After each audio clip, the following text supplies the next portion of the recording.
अस्सलाम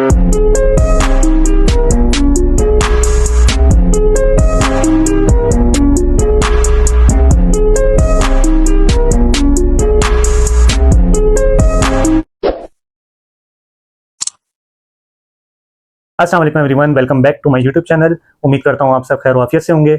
अगर आप मेरे चैनल पे नहीं हुए तो सबसे पहले मेरे चैनल को सब्सक्राइब कर लें, और अगर आज का ये लेक्चर आपको समझ आए तो इस वीडियो को लाइक और शेयर करना मत भूलिएगा। तो स्टार्ट करते हैं आज का टॉपिक। बिस्मिल्लाहिर्रहमानिर्रहीम। आप ये इमेजिन करें, जो कुछ हम डेली बेसिस पे खाते हैं इसको डाइजेस्ट होने में कुछ घंटों के अलावा काफ़ी साल लग जाएं। या फिर हम एक और एग्जाम्पल ऐसे लेते हैं कि अगर हमारी स्किन के ऊपर कोई कट या इंजरी हो जाए तो इसके हील प्रोसेस के अंदर काफ़ी मंथ्स लग जाएं, तो हमारी ज़िंदगी कितनी मुश्किल में आ सकती है। तो इसी मुश्किल को आसान बनाता है बहुत ही important component which is known as enzyme. और आज की इस वीडियो का टॉपिक हमारा है what are enzymes, how they work in our body and why it is so essential for every living organism. So let's start. Enzymes को biological catalyst भी कहा जाता है। लाइक अगर जो भी केमिकल रिएक्शन हमारी बॉडी के अंदर हो रहे हैं, like digestion, repairing and anything which is biologically perform in our body, तो एंजाइम्स का काम ये होता है उस रिएक्शन को स्पीड अप कर देना by lowering the activation energy of that chemical reaction. ये यूजुअली प्रोटीन इन नेचर होते हैं, बट फ्यू मॉलिक्यूल्स आरएनए के राइबोजाइम्स भी कहलाते हैं because they act as a catalyst. Body के हर केमिकल रिएक्शन में हमें कोई ना कोई प्रोडक्ट जरूर मिलता है, और इन एंजाइम्स का काम होता है उस केमिकल रिएक्शन को कैटलाइज करवाना, यानी स्पीड अप करवाना। ड्यूरिंग केमिकल रिएक्शन ये एंजाइम्स कंज्यूम नहीं होते प्रॉपर्ली। ये बेसिकली एबिलिटी रखते हैं ताकि ये रीयूज हो सकें, उसी केमिकल रिएक्शन को मल्टीपल टाइम्स करवा सकें। सो अब हम बात करते हैं एंजाइम एक्टिविटी किस तरीके से परफॉर्म करते हैं हमारी बॉडी के अंदर। आप लोगों ने एक मॉडल का नाम सुना होगा which is commonly known as lock and key model. Lock and key model का मकसद क्या था? हर लॉक की एक स्पेसिफिक की होती है और वो लॉक उसी स्पेसिफिक की से एक्टिवेट होता है।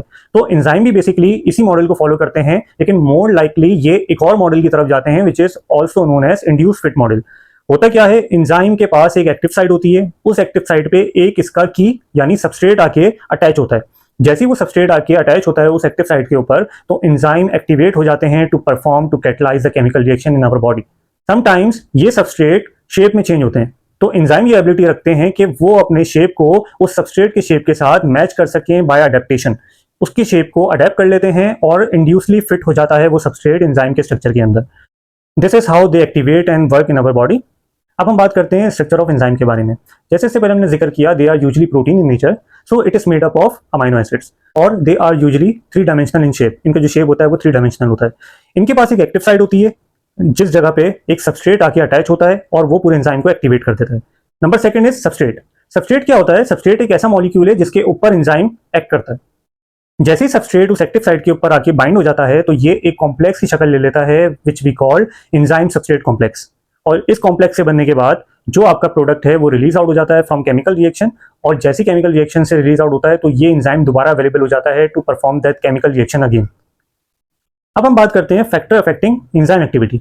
ऐसे कौन से फैक्टर्स हमें देखने को मिलते हैं जो एंजाइम एक्टिविटी को डायरेक्टली अफेक्ट करते हैं? Number 1 is temperature.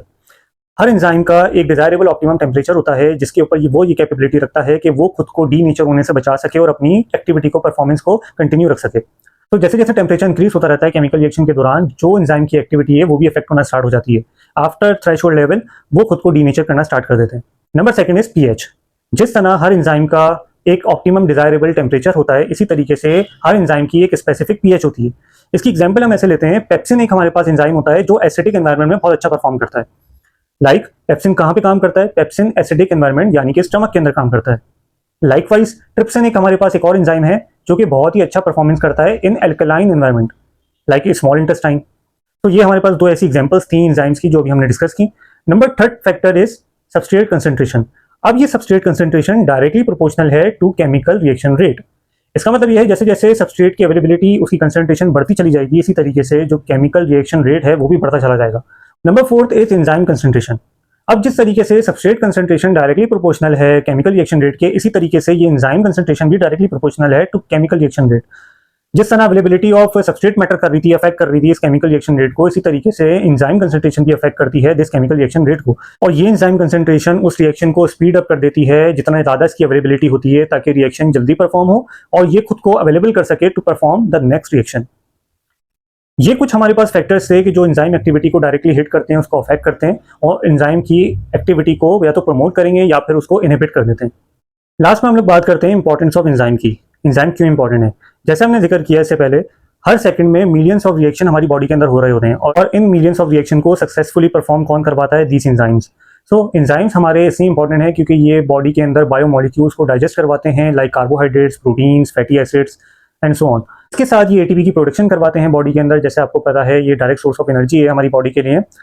साथ साथ ये डीएनए रेप्लिकेशन, प्रोटीन सिंथेसिस, और इस डीएनए रेप्लिकेशन के दौरान जो भी एबनॉर्मलिटीज आती हैं उसकी रिपेयरिंग में भी ये हेल्प करते हैं एंजाइम्स। इंडस्ट्रियल सेक्टर के अंदर बात करें तो ये एंजाइम्स फार्मास्यूटिकल, बायोटेक्नोलॉजिकल टेक्निक्स के अंदर, और इसके अलावा प्रोसेसिंग एलिमेंट्स में, लाइक अगर डिटर्जेंट की प्रोसेसिंग हो रही है या किसी फूड की प्रोसेसिंग हो रही है तो उसके अंदर ये बहुत इंपॉर्टेंट रोल प्ले करते हैं।